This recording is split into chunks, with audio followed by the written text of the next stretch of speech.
Operation सिंदूर के दौरान जिन वीर जवानों ने दुश्मनों से अपना लोहा मनवाया, जिन जांबाजों ने देश के पराक्रम का परिचय दुनिया से कराया, जिन वीरों ने हिंदुस्तान की आन बान शान का बुलंद परचम लहराया, उन शूरवीरों की वीर गाथा को आज पूरा देश नमन कर रहा है।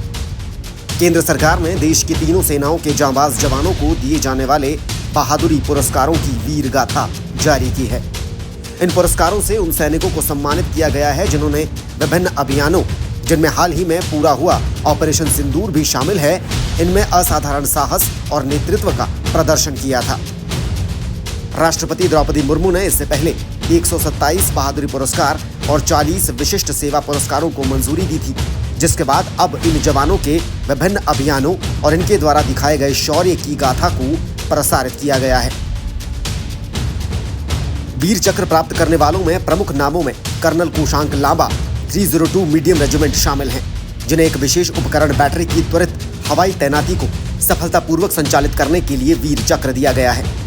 शूरवीरों में हिमाचल प्रदेश के जवान फ्लाइट लेफ्टिनेंट अर्शवीर सिंह का नाम भी शामिल है। वीर चक्र प्राप्त करने वाले सबसे युवा सैनिक अर्शवीर सिंह बन गए हैं। इसके साथ ही हिमाचल के जोगिंदरनगर के रहने वाले नायब सूबेदार सतीश कुमार भी इस सूची में शामिल हैं, जिनकी वीरगाथा को सरकार द्वारा प्रकाशित किया गया है। साथ ही लेफ्टिनेंट कर्नल सुशील बिष्ट को एक अभियान में आतंकवादी शिविरों को नष्ट करने में असाधारण नेतृत्व और साहस दिखाने पर वीर चक्र से सम्मानित किया गया है। वायुसेना के ग्रुप कैप्टन रंजीत सिंह सिद्धू को अपनी स्क्वाड्रन का नेतृत्व करते हुए दुश्मन के ठिकानों पर सटीक हमले के लिए वीर चक्र प्रदान किया गया है। ग्रुप कैप्टन अनिमेश को मिसाइल स्क्वाड्रन की कमान संभालते हुए दुश्मन को भारी नुकसान पहुंचाने और अपने संसाधनों की रक्षा करने पर वीर चक्र से नवाजा गया है। स्क्वाड्रन लीडर रिजवान मलिक को दुश्मन के हवाई क्षेत्र में आधी रात को खतरनाक मिशन पूरा करने पर वीर चक्र दिया गया है, जबकि स्क्वाड्रन लीडर सिद्धांत सिंह को 3 विमानों के दल में सटीक हमले का नेतृत्व करने पर वीर चक्र से सम्मानित किया गया है।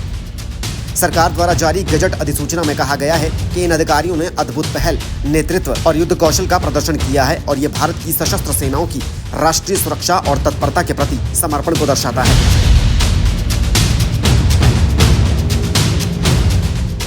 ऑपरेशन सिंदूर में असाधारण शौर्य के लिए केंद्र सरकार ने तीनों सेनाओं के जवानों के लिए वीरता पुरस्कारों की सूची पिछले 15 अगस्त को जारी की थी। इसके बाद हाल ही में रक्षा मंत्रालय ने इन बहादुरों के पराक्रम की कहानियां अब सरकारी गजट में प्रकाशित की हैं। इस अभूतपूर्व शौर्य गाथा से पता चलता है कि जिस पराक्रम से हमारी तीनों सेनाओं ने पाकिस्तान को मात्र 48 घंटों में घुटने टेकने पर मजबूर किया, वो दुनिया के सैन्य इतिहास में अद्वितीय है।